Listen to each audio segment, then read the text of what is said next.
ప్రతి వారికి ఈ శ్లోకం నోటికి రావాలి, తప్పులు లేకుండా చదవాలి. ఇందులో ఒక గమ్మత్తు ఉంది ఆ శ్లోకంలో అక్షరాలు మారాయా వ్యతిరిక్త అర్థాలు వస్తాయి.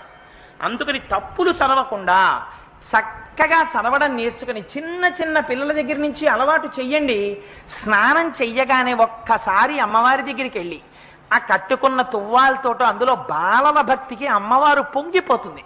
కూర్చుని అమ్మా శరజ్యోత్స్నా శుద్ధాం శశియుత జటాజూటమకుటాం వరత్రా సత్రాన స్ఫటిక ఘుటికా పుస్తకరాం సకృన్నత్వా నత్వా కథమివ సతాం సన్నిదదతే మధుక్షీరద్రాక్షా మధురి మధురీణా ఫణితయః అని రోజు అది చదవడం నేర్పండి. మీరు 1,000,000 రూపాయలు ఇచ్చినప్పుడు మీ మనవణ్ణి రక్షించుకున్న కన్నా ఈ ఒక్క శ్లోకాన్ని మీ మనవడికి